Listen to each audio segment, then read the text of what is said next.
And supposedly we're back again. I'm not really sure what happened, but decided to crap out on us. I am very skeptical.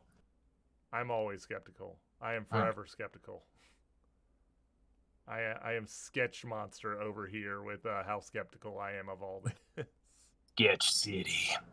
Yeah, exactly. Well, anyway, as you were saying before you were so rudely interrupted by the internet. I know. It's so disappointing. Who raised that internet? Pretty sure perverts and degenerates. Well, if not, that got taken over pretty quickly by perverts and degenerates. So anyways, that being said, as I was previously trying to say before we were so rudely interrupted, we are both well-practiced DMs. I know we don't stick to a script because, frankly, that's boring.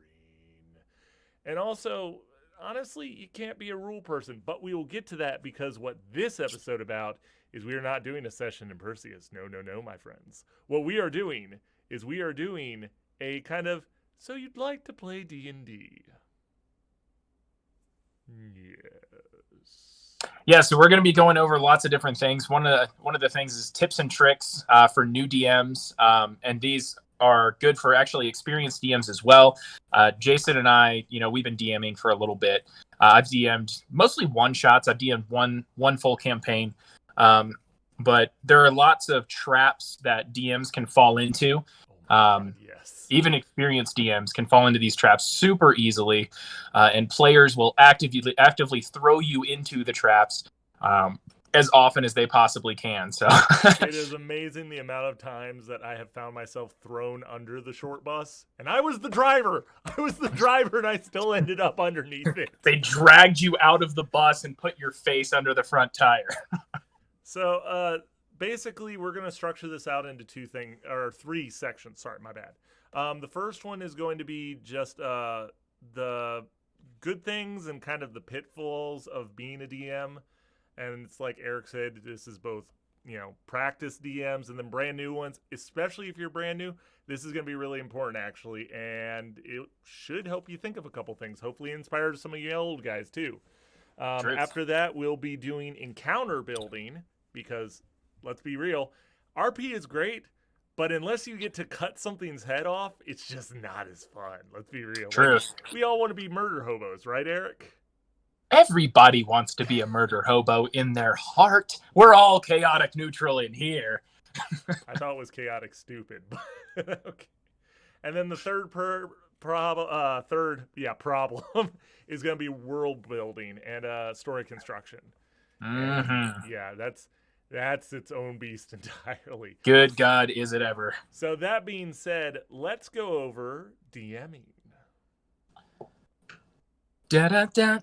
WDM, W fun. We're gonna get sued by Double Mint Gum. I don't think they're really that big of a thing anymore. Yeah, that's what I'm worried about. They're like, where can we get money? Those guys, they said our name. Get them for a nickel. Yeah, the ones that aren't even in 3 digits of viewership yet. Let's sue those guys. One of our viewers just happens to be the CEO of Double Mint Gum, and he's like, fuck those guys. I don't even care if I get a dime. If I bankrupt this company, I will send them. I'm taking down the Dungeoneers. But that being said, actually, that's kind of terrifying when you say it that way. Sounds Yes. like an arch nemesis moment. But that being said, DMing. Oh God, where do you even begin on that one? Well, what was the first topic you wanted to cover? Potential pitfalls? Did you want to start with world building? How about we start with the good? How about the benefits that you can have from being a DM? The things that you're going to enjoy and the things that make you stronger, like tips you have based on your experience, Eric. God. Well, a lot of DMing is, there's so much material out there now that there didn't used to be. And there's so many things that are helpful for DMs. Like there are entire worlds that are already built. There are storylines and maps that are already built. 5e is staggeringly massive in just the amount of content that's actually out there. Yeah. So step one, I would say, is just use and abuse the hell out of that. You can, as a DM, still be creative, even though you're using the baseline skeleton that people have already, you're on the shoulders of giants. Sometimes literally, since you're playing D&D. That's true. But no, absolutely use and abuse the hell out of maps and stories and characters that other people have created, because other people are super creative, and you can be a DM and be as creative as you want. And one of the things that's important about that is even when you're using like a base campaign, your players are going to go so far off the rails, it won't matter.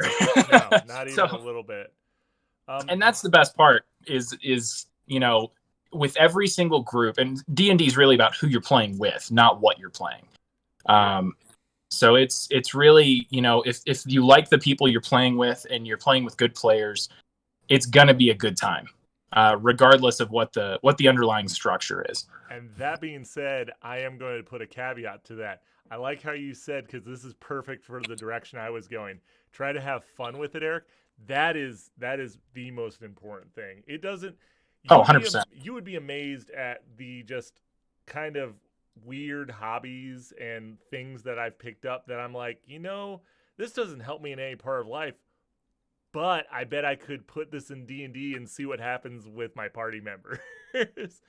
You can take the most pointless information, especially if you're passionate, and I highly encourage this if you're a new DM. If you present it like it was planned, even if you just like last minute were like, oh, you know what? I wasn't going to use this, but they just did this. Throw it out there. Your players won't know. Even if you don't have a screen, even if your notes are literally just like a picture of a stick figure like firing an arrow at like a dragon that's on fire, just whatever. You're the person who crafts the story. You need to just have fun with it. So yeah, that leads right into my main point with DMing, which is be flexible. Oh God, be yes. So flexible. You have to be. The more rigid you are, the less players can get immersed, because it feels like the world is a simulation and it doesn't feel like it's real. So the more flexible you are, it's just like, hey, I want to go talk to this guy. And you're like, oh, I didn't make up a character for that guy. It doesn't matter. Just make it up on the fly. It can be Jimbo, the traveling salesman, and you just make him up. 80% of maybe 90% of my NPCs were never planned. They're just like, yes. Oh, so you're going to go. I didn't even put a blacksmith in this town. What the fuck am I going to? His name always is put a blacksmith Joe in the Bob, town. and he is from Southern Illinois. I don't know. Just like whatever. That's the thing. Like, just throw it out there. Like, you're not going to be wrong. Like you can't be. You're God. The only way you can be wrong is if you literally structure this around a world that has preconceived like characters. Like, if you tried to, I've seen this happen where people are like, I'm going to make mine based off of Pokemon. And I'm like, there's nothing wrong with that. Except, if you find somebody who's a huge Pokemon fan, you're probably going to have a bad time because they're going to be like, well, that's not what would have happened. Yeah. Yeah, which I think based on that, it has to bring up one of my gripes about DMing is you will have a lot of good players. You'll have some amazing players. You're also going to have a lot of not necessarily outright bad players, but you're going to have some difficulties. Well, every player, like, nobody's perfect when they're playing their character, just like nobody's perfect in real life, and the DM's not perfect. So you're going to run into, potential conflicts. You're going to run into what a lot of people refer to as like toxic player traits. And that's a huge thing. And I've had my moments where I've been a shitty player before. Most of the time I was severely intoxicated. We've all been that guy at some point. It doesn't have to involve alcohol, and it doesn't have to involve you being a total ass. It can be something as simple as over arguing some rules with the DM, where the DM at the end of the day is going to run his campaign how he wants, he or she, or it. If you're having a spaghetti monster DM. And that being said, as a DM, you're going to run into this, and I throw this out to the timid players out there, especially the new DMs that don't feel comfortable. I was in the same place before because I didn't know what the hell I was doing. I like making stories, but I wasn't familiar with the rules that well. I just remember being a player, and I was like, you know what? I want to try this. Don't forget, you are the dungeon. The word is in there, master. Or game master if you want to do GM instead. Either way, at the end of the day, yeah, try to encourage a fun environment for your party members. But if they're just literally just arguing to just argue, just shut it down and don't feel bad about it. Like if someone Yeah. actually gets offended during the game, there's more there than just like they don't want to play effectively. Well, you have to keep in mind that, everybody's there to have fun. And if one person is dragging the whole group down, nobody wants to sit there and watch you argue with the DM for like 30 minutes over a rule. The DM included, and if the DM's having a bad time, you're all going to have a bad time. Oh, is that right, Eric? You're all going to have a bad time? I'll make sure of it. But no, one of the pitfalls I have fallen into before with being a DM is not being assertive enough and not taking control of the situation. If any of you guys have watched our one shot before, that turned into a 3-shot. So there were plenty of moments within that. And one of the reasons that it went so long is because I didn't, get the party back on track probably when I should have. And, I'm trying to have a good time as well. But at the end of the day, it was supposed to be a one shot, and I definitely should have taken control of the situation a little bit better at certain times. And Jason brought that to my attention. Big thanks to you, Guy. And that's the main thing about being a DM or a player. Be prepared to accept criticism, like especially as a DM, because you can only get better if you accept criticism. Yeah, and that's the thing. Like criticism. Some people do use it because they got offended or they got mad about something that happened in the game. But a lot of players, they provide it because they're providing it because they're like, you know what? This would have been more fun for me personally. Now that doesn't mean the advice has to be taken care of. Like you don't want to just flop over for all your players because that's not fun for you, and it's probably not fun for the other party members either. Yep. You have to weigh every single decision you make based on how much fun everybody's going to have. Because at the end of the day, it's just a game. Yeah. And it's a great game. And it's a game that, brings people together and brings people out of their shells and lets you figure out and know people better, I think, at the end of the day than you would have before. But it's still a game. And everybody's trying to have a good time.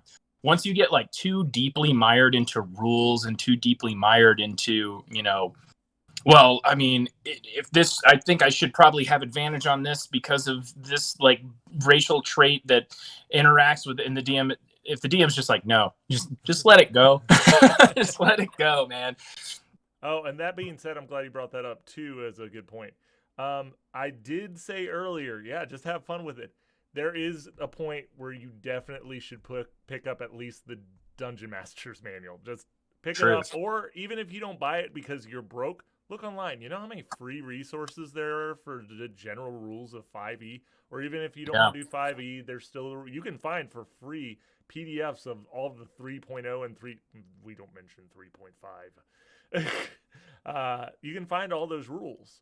At least get familiar with some of the like ins and outs. Like you don't have to get super intensive with the rules on the environment because, good lord, there's an entire chapter just to environmental and like dungeon effects and all that and layer actions. You don't have to get that intensive, but some basics is good because you do want to lay at least a little bit of groundwork for your players to understand what they're getting themselves into. So I wanted to make another point before I forget. There is so everybody, when they're actually playing, we want things to go smoothly. We want to be immersed. We want to, and no, everything sucks and it's wonderful. No, but everybody wants the experience to go smoothly, and the more smoothly it goes, the more immersed people can get into their character and the more fun it's going to be for everybody. And this is a tip for DMs and also players. Handle as much like admin stuff offline as you possibly can. Oh, God, yes. Especially in large groups. Oh boy. If you're taking multiple sessions to go shopping, you're potentially missing out on just a lot of story and a lot of fun and there is a lot to be said for going and visiting shopkeepers and haggling and getting your personality involved, but especially in a large group, it can be awful. This is where I do have a counter argument to that, and that's because I feel like in those little moments, I feel like this is where the DM is not being, as previously mentioned, assertive enough. And the reason I say that is because if the DM gets bored like I do during shopping trips, you make your own fun. True. And you can absolutely use that as an opportunity to get creative too. Oh, I actually have a prime example of that. So in one of the parties I was in playing frequently, everyone was doing a shopping trip. You know, they're like, I want magic items and I want armor. And we had a barbarian who's like, I want to go rob a shop. He did this in the middle, like everybody's talking about this and this, and our DM at the time, everybody just stops us. Our DM, you could see the look on his face, like, oh, I Thank can work God. with this. So we went there, and I said, because I was playing what people didn't realize, I was playing a chaotic evil character. But the entire time he would talk, like when he was saying evil shit, he would talk in a different language people didn't understand because no one spoke it. So I would just be muttering to myself. And so we got there, and for whatever reason, I mean, it played well because he was playing a barbarian. Instead of just going, like, being sneaky about and trying to stealth stuff, he went ahead and he just held his axe and was like, give me all your stuff. And the guy and the DM went, he began screaming for the guards. Yeah. And so the barbarian looks at me, and my character's like, all right, open the door, turn invisible, lock it, and shut it behind me. And just left him while, like, hammering on the wall and everything, going, guards, and called them over. And from there, it just went into pure chaos. And the rest of the party actually, they were shopping across in the other store. They saw this going on. They didn't know what was going on. They just saw all the guards pulling. They're like, oh, let's go check it out. And then they saw their barbarian being, like, carted out in cuffs and shackles. And they're like, oh, God, we're going to have to get him loose now. If you don't almost get arrested or get arrested playing a barbarian, you're not playing a barbarian right. No, I've had a very similar thing happen where I got arrested by the magic police while playing my bard barbarian, Orlin. This is my first ever campaign that I ever played in. I was playing a chaotic neutral barbarian that also had a couple levels in bard. And I started a bar fight and got arrested by the magic police for beating up a bouncer. Hold person is a son of a bitch. Oh yeah, it is, and it's Eric, make a wisdom save. Oh, I wouldn't be in this situation if I was a wise man.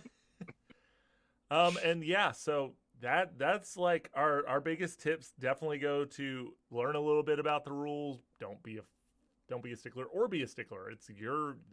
We're just giving advice. Yeah, the best thing to do is just be assertive about it, because my good friend Nick, who I have given tribute to in several videos at this point, he actually DMs a campaign for us. And I've seen him do this before where something, potentially could go either way in a rule. And I see him do it and he weighs it and he's like, is this going to be fun for everybody? Is this just going to be an annoyance? Is this going to be, and he did, to his credit, he does a damn good job typically of trying to balance the fun for everybody in the party as much as possible.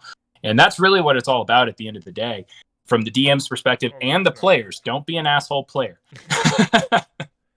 Don't be the player that literally just tries to cause trouble for no, I can't even say that, because if you're playing effectively to a character you design that literally their whole thing is they're chaotic evil and they're just there to fuck things up for everybody, I can't fault you. Just play it like the character. Don't do it because you're just trying to be an asshole.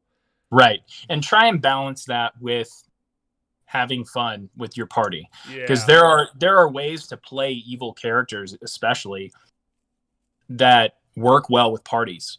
And that are fun for everybody and aren't just a pain in the ass and don't create potential, game-breaking level conflict within the party either, where it's like, one of our player characters is dying today. And you're like, okay, yeah, fuck my story. I guess we'll just watch you guys fight for a little bit.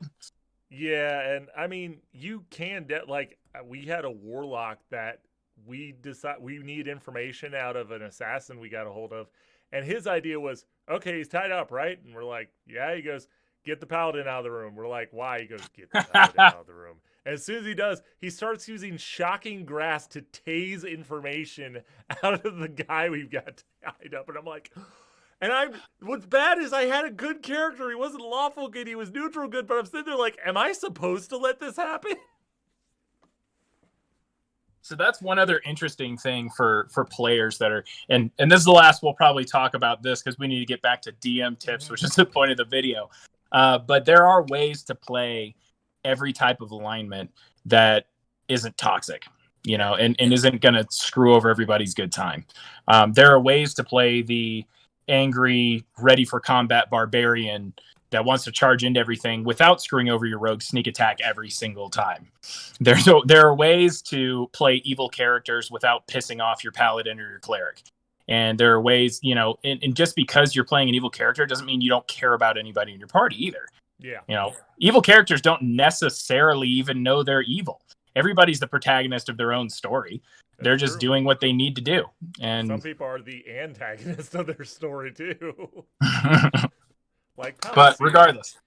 So, Jason, what was the second topic you wanted to talk on today? The second topic is, to me, this is one of my personal favorites, and the only reason I haven't done it more with you guys, Eric, is because I honestly have to wait till you're a little higher level because you guys already get trounced enough as is. God, do we ever?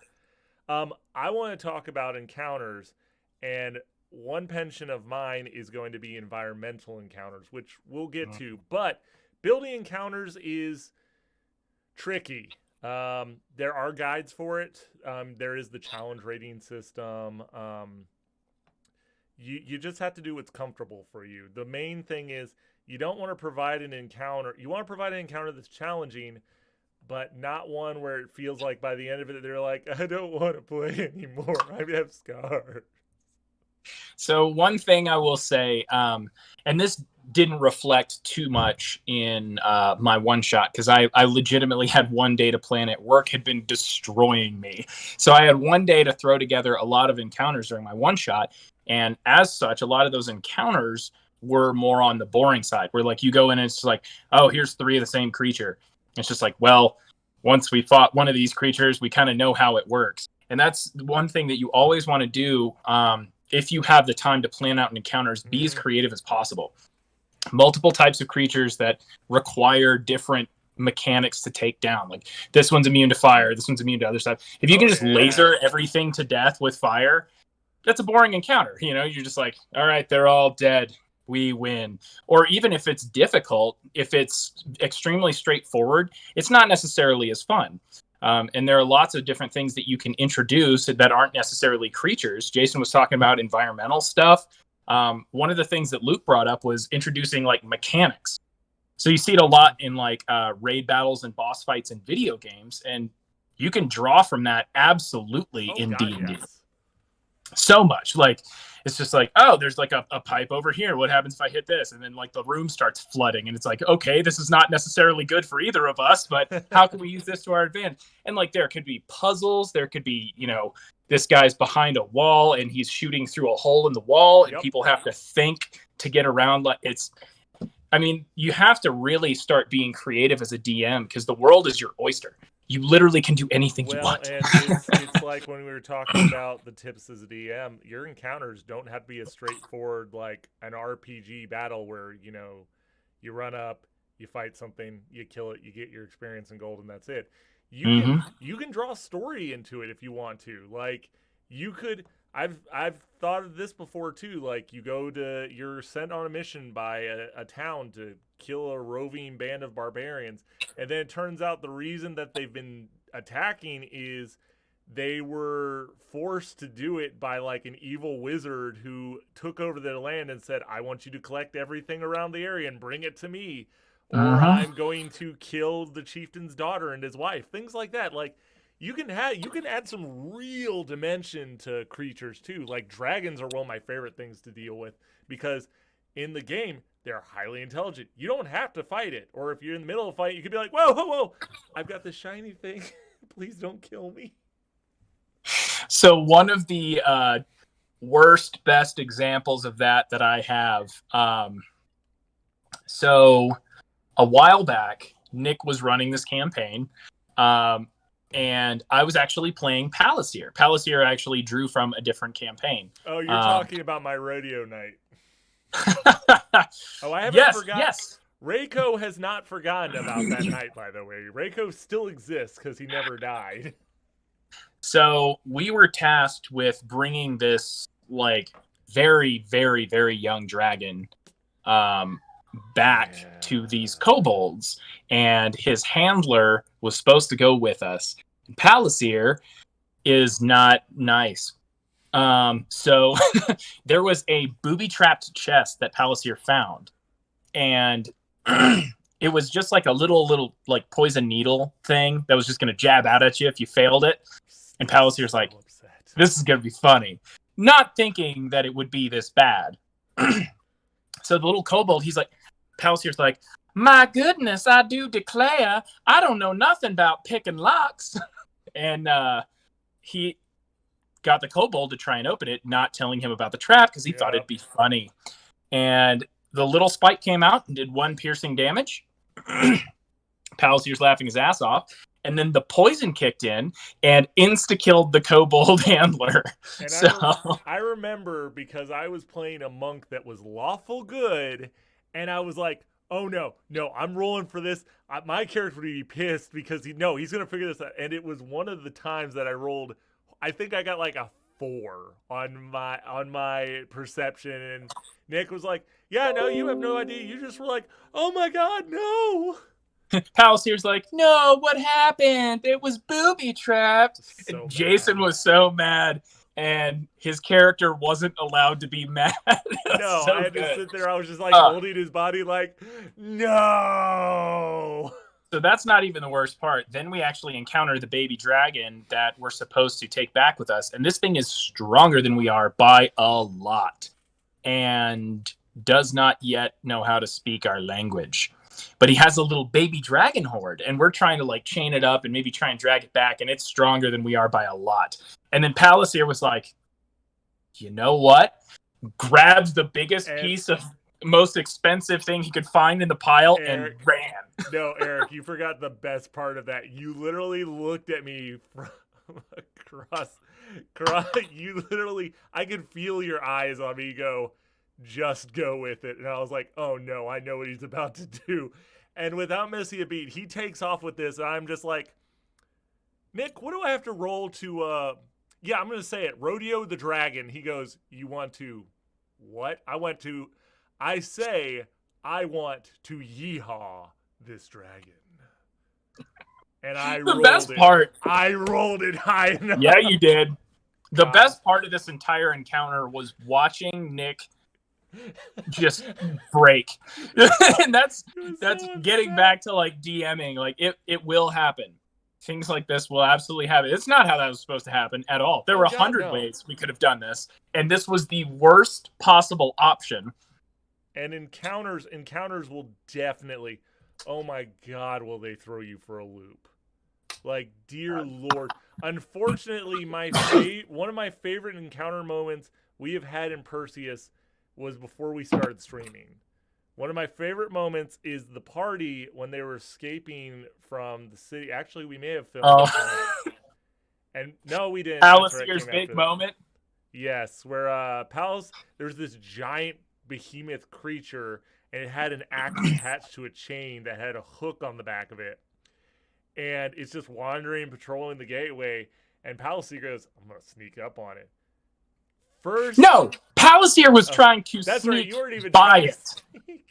I was, and this is what I get for not playing Palisier well enough, because the chances of him succeeding in that, he's never tried to sneak a day in his life. You're like, I want to get closer to see if maybe there's like a way we can. That's right, because you were trying to be intelligent about it. You were like, I'm going to have a spell ready, but I'm going to try to get closer so I can see if maybe we can get around. And I'm like, all right, roll stealth. He rolls a nat 1, which I had, like, I would have just been like, okay, you don't stealth, it sees you.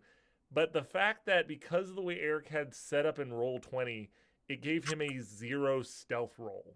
I had -1 to Dex, so I rolled a 1, -1, and rolled a 0 for stealth. So alerted the creature. Now all of China knows you are here. So alerted the creature, which in turn decided to do its best fisherman impression and hook Null's puppet and yanked it right over, and then leaped while holding the puppet in hand into combat. And yeah, things just kind of went downhill like it normally does for our party. He was a thick, angry boy too. I mean, we've had a lot of thick, angry boys in this campaign, man. So many. But yeah, encounters are interesting because this was just to show, like, these were all examples to show just how you don't have to have a standard, like I said, walk in, whack things, shoot them, blow it up, and it's done. You can do any number of things. Like if you look around, you're at a ship dockyard, be like, hey, the enemies that are standing there, are there barrels? Yeah, you look around and, oh, those are gunpowder. I'm going to shoot it with a flaming arrow. Goodbye encounter. Yeah, like just and that's the other thing. You don't, as a DM, you don't have to just have the encounter work in advantage of your party members. You can have it where you can play encounters like I'll use goblins as a good example. Goblins are, from the stat perspective, weak as hell. Truth. But if you want to get fancy with it and you want to play like how goblins are, oh god, I'm being carded, done in like stories and all of that, goblins are actually conniving. They have traps. So what you can do is, instead of where they go up and they all attack you and stab, if one of them dies, you can have them scatter. And if you're in a goblin horde area, you could have had it where they had like collapsible tunnels. They throw bombs. They got a cave troll. Exactly. That's what I mean, though. Like, you can have it where they're like, oh, God, we need reinforcements. And then you can do a chase encounter where if you have it planned out where if they don't kill the, scouting goblin that ran away within 3 turns, he alerts the rest of the pack and they're swarmed all of a sudden. Like, they've got a Dave Grohl. There's a number. I mean, Eric, off the top of your head, how would you make an encounter interesting with a weak creature?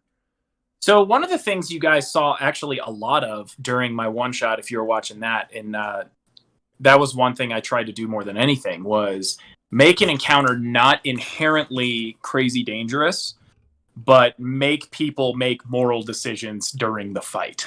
Like, this thing's attacking you, but what's its motive? Is it evil? Is it, could you potentially save these people? Could you potentially want a sandwich?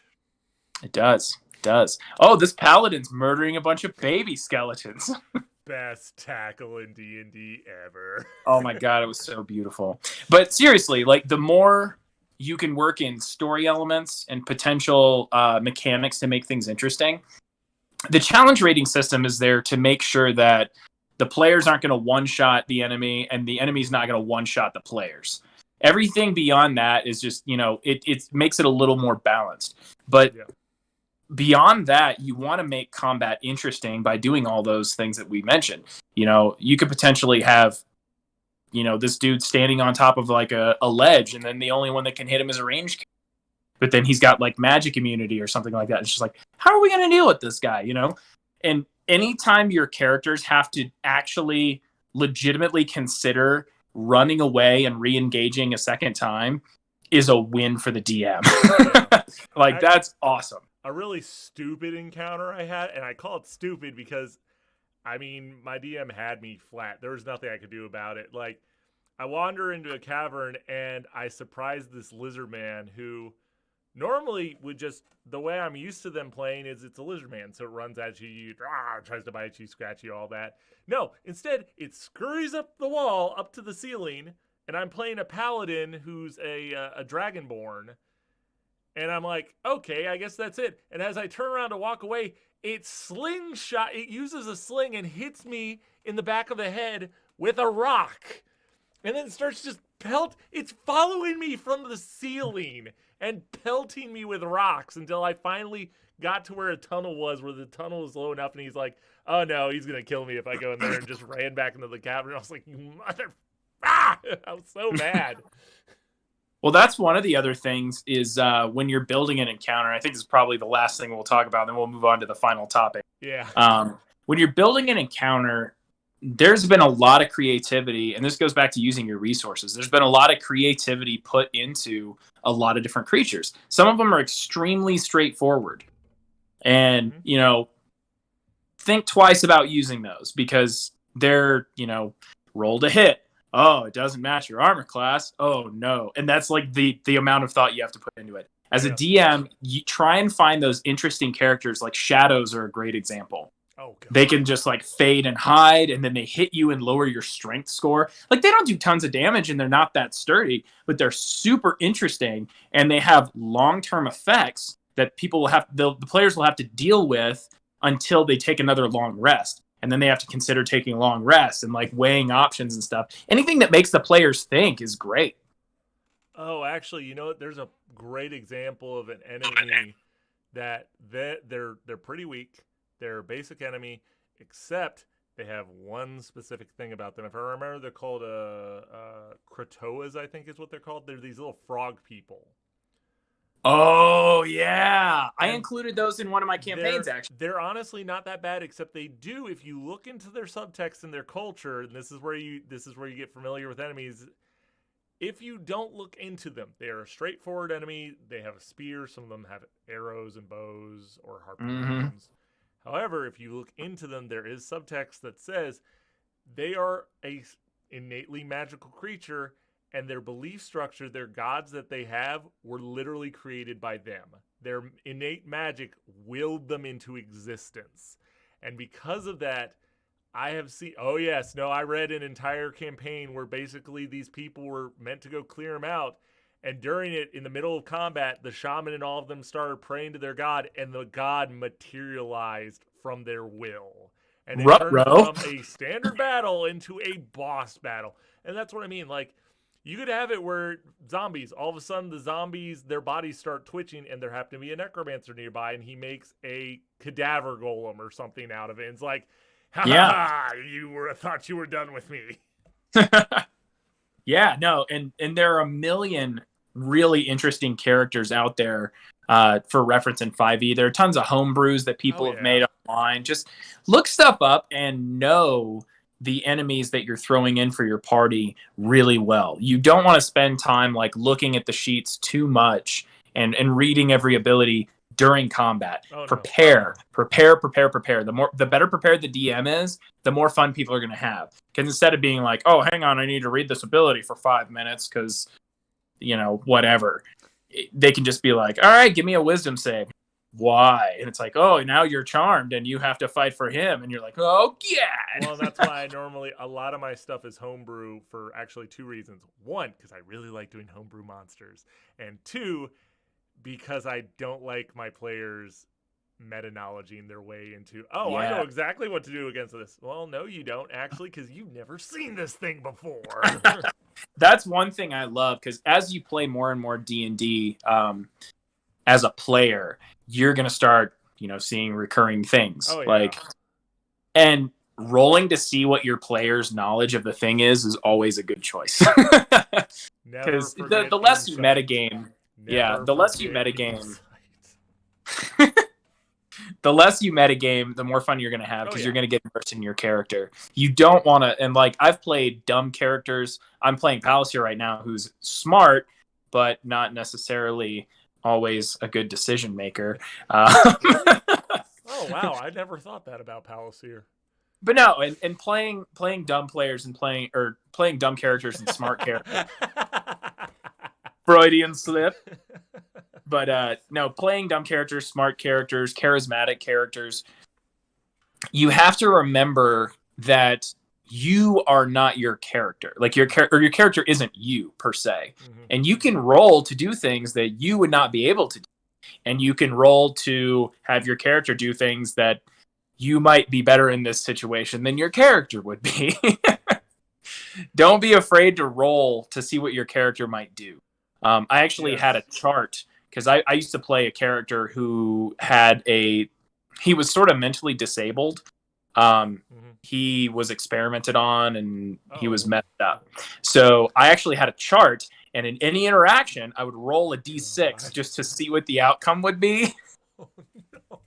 It was bananas. That's actually kind of awesome, though. You had a wild magic personality, is what you had. Yes, and it was great because he was. This was actually Shadowrun, and he was a 9'11" troll with 4 arms and adamantium lined bones, and like he was just an absolute monster in every facet of that unit. And any interaction, I'm like, here we go, and our technomancer's like, don't, and I'm like, oh, don't worry, we're good. Please, God, oh no, wait, I misread the chart, everybody's dead. So on that note, I think we will move to the final section of this because as I love encounters, it's great for me because I don't just do encounters. If you've been watching the stream, I do story with encounters because I love it. Always, as much as you can. Oh yeah, like there have been times where I'm like, okay, we weren't gonna do this, but I guess we're doing this, and I'm like, I didn't plan anything, so this is gonna be. Let's roll the dice, literally. This brings us to our final part of this, which is by far, some people may have an easier time, but in my opinion, it is the hardest part of a DM, which is the combination of you don't have to, I chose to, and I'm still choosing to. Yeah. World build and story build. Oh my God. Yeah, you and I have both made our own worlds from scratch. Oh, yeah. And God, is it an undertaking. It's so much. You don't realize how much it goes into all this. Like when you're looking in the DM books and you're like, oh, here's Neverwinter. It has these people in it. You don't realize how much goes into that until you try and do it yourself. Every city, every person, every shop, every item, God, it's a ton. Yeah, I mean, and the world, like that, I love it, but I with Perseus, I went a little farther than I probably should have in terms of building the world, but I did the same thing, man. I did the exact same thing. But hey, despite that, though, you guys as the players are loving it, so I can't be mad. You're damn right. No, we're having a good time with it. One of the things I wanted to say about world building, I'm trying to remember what I was thinking. So there is a balance that always needs to be struck when you're world building and story building as well, of events that the players can influence and world events that are going to happen regardless. Mm-hmm. Yeah. And finding that balance is very, very hard. Because if you do too many events that the players don't have a lot of say in, the players feel out of control and they're like, I feel like I'm playing a very linear storyline that these things are going to happen anyway. I'm just trying to survive long enough for these events to happen. Whereas if you go the opposite direction and let the players do whatever the hell they want, it's harder to tell as good a story. Yeah. So finding that balance is crazy hard. It's just it comes with practice and it comes with just experience trying to do it and failing and tripping over yourself and I've seen both ends of that. And that being said, you will fail. There will be times that you box yourself into a corner. You're like, I don't know what to do here, so I'm just gonna have to, I guess, wing it now. Yep. Meteor coming out of nowhere. But that being said, like you don't have to go the route that me and Eric have gone before, where we do these massive undertakings. Like I know for after we finish the World of Perseus, I'm working already on another story for when we do eventually get to season 2, where we probably won't be returning back to Perseus. It'll be all new characters, all new world. But I'm definitely scaling it down a bit because as much as I'm enjoying this world and the fact that soon you guys will really get to experience just how much more is out there. I have literally pages of material I've written about towns and kingdoms and royalty and gods and I could, if I were willing to pull up my files, I have just on The original city the party was in, Emfril, the city itself, that one city where they were there for the equivalent of 3 episodes, was 7 or 8 pages of material. Yeah, it's amazing, and that's one of the things about world building and story building is there's a good chance, and it's not even a chance if you play long enough. There is a 100% chance that your players are going to miss things that you care about, and you're going to be upset. Or they'll just go about it in a shitty way, and you're just like, they won't just miss things. They will literally completely take your paper, like you have this pamphlet of, oh, this is going to happen. They'll ball it up, and they'll hit you in the face with it and just laugh at you. And they'll shit on it. Oh yeah, and then they'll set it on fire, and then you'll just have this fire shit ball just sitting in front of you of your hopes and dreams and aspirations of a plot hook with interesting characters, and you're just never gonna see it again. And I've been burned by that before, and I'm sure Jason has already been experiencing some of that. You guys have trashed at least 5 different story paths that I was excited about. And I had to literally, basically, thankfully, I had written them on a piece of paper as just shorthand notes as opposed to putting it in a Word file like what I do as my notes to remind myself of things. Mm-hmm. Because I would have been like, there goes stuff into the recycling bin, and it can just sit there and just mock me. Yeah, no, it'll just sit there and be like, yeah, I remember when they were supposed to do that. Yeah, that would have been cool. I would have enjoyed that. How many potentially recurring characters have we fucked over so far? You guys have killed because of either going down paths that I wasn't expecting, or because you literally got them killed, or just because you didn't go down a path and get introduced to them. I think so far it's not a huge total. It's like 7 or 8 different characters that could have been like and that's crazy.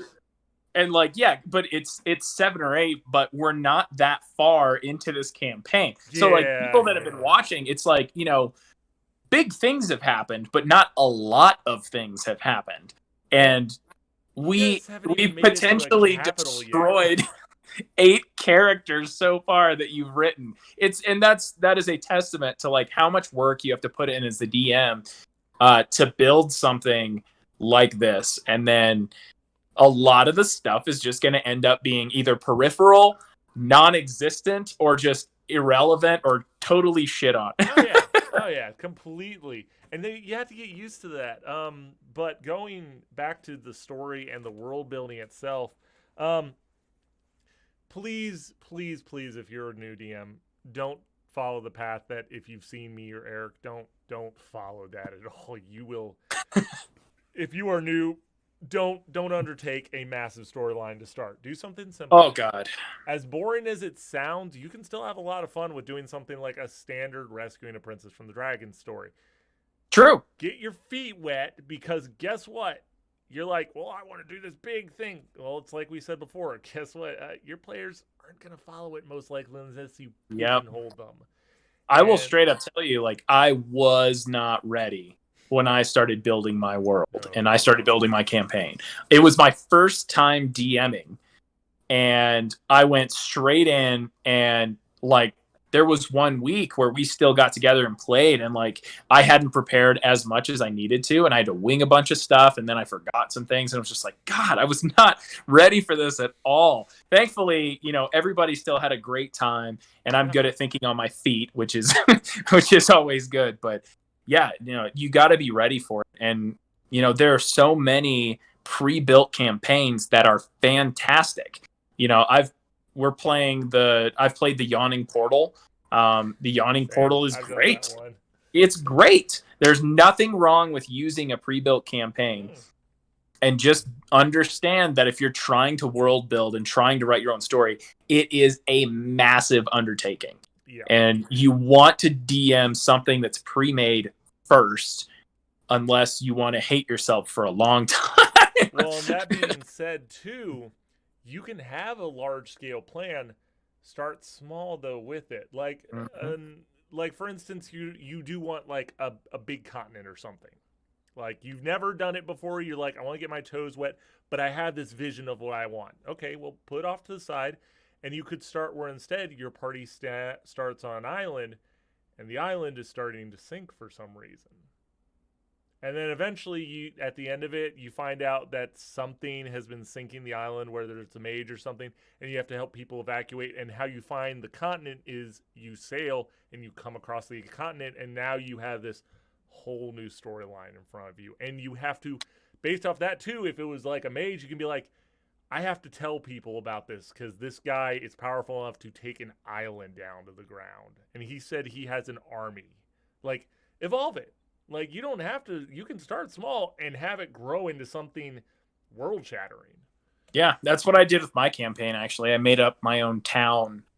So my campaign was the only reason I called it "Building an Entire World" was because it was, uh, the D&D 5e world. It was just post-apocalypse, and Those so are like fun. where where cities were craters, and where like Oh, so no. yeah, so there were towns like, ramshackle towns that were just built from scraps and stuff like that around, Yeah. and and character, like, gods had fallen and new gods had risen, and like it was bananas, and it was super cool. But yeah, just finding the balance between like world shattering events and player controlled events, because my character started at level 1, and I'm like, how much impact are they really gonna have? And like so much craziness was going on. So but no, it's, yeah, going back to what I was saying, like, world building it takes a ton of effort. I would say start with something pre-built, work, and then after that you can absolutely work within things that are pre-built and make your own stuff. Oh, definitely. You can be like, this is a campaign where, it's mostly pre-built, but I'm going to make my own castle over here, and they can go inside and explore, and there are traps and all these things. You can make your own dungeon. Start with that. Starting with making your own dungeon will give you a good idea of how much work goes into making something even that small, because Oh, it's a yeah. lot. It's a lot. Well, and you can, and that's the other thing. You can make it as simple as you want. You can make it as expansive as you want. That applies from the smallest dungeon to a tavern because you can initiate taverns. For God's sakes, it's like the what would be the way of it? The obligatory tavern scene where everybody's hanging out. Which, by the way, I I am still waiting for it because you guys haven't come to one yet. But I am really waiting for the moment where you guys come to one of the towns where it's pretty much just one race instead of like one of the very more Oh. advanced ones. And they're like, why are why are they all hanging out with each other? Why is this half Weirdos. why is this We half don't elf with a take kindly to no, not your even that. task. Just looking around like, what is something bad about to happen? Like, what's going on here? Like, they get the feeling like this isn't normal. Yeah, and it's not. It's not at all. No, We're and hanging out with a guy that's really, really tall. well, that's the thing. Like, even in this world, half elves one are rare. Like, Palasier, you're a half elf, aren't you? Or Yes, yeah. sir.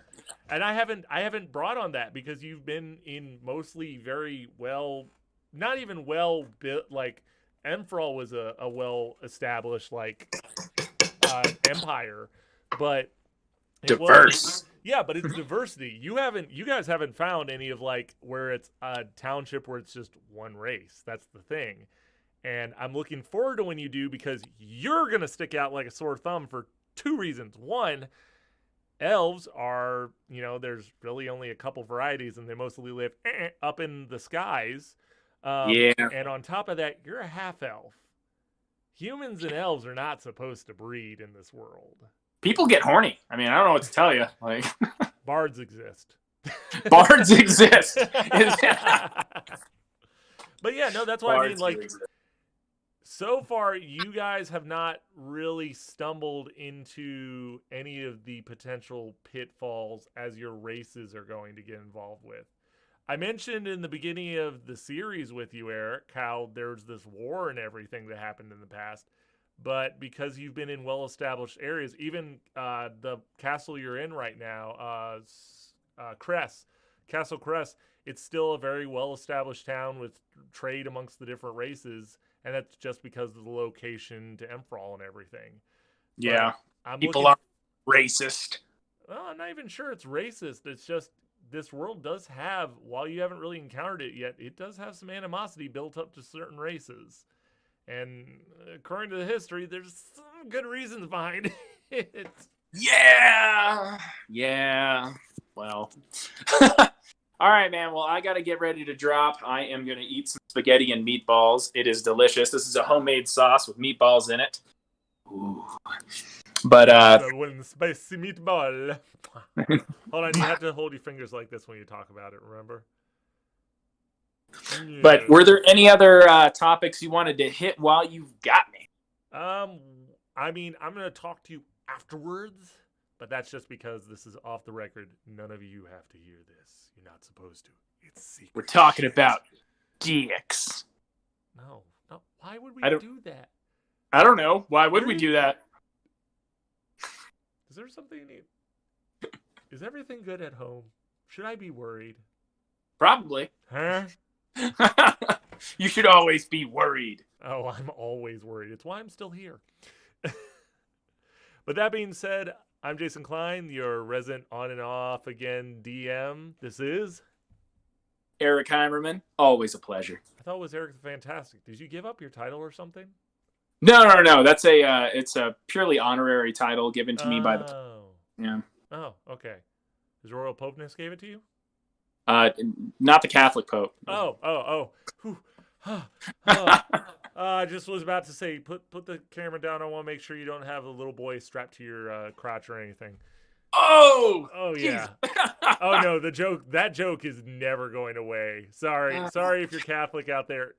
There's a reputation, and you're just gonna have to live with it. Worst case scenario, at the end of the day, just switch religions. It's fine. Now that we've offended any religious watchers out there, that being said, we are the Dungeoneers, the Depravity. Thanks for watching us, and come back and check us out. We will be resuming our normal sessions for Perseus starting this Friday, and we look forward to coming and checking everything out. Always a pleasure. Have a good day. Love you very much. Mwah!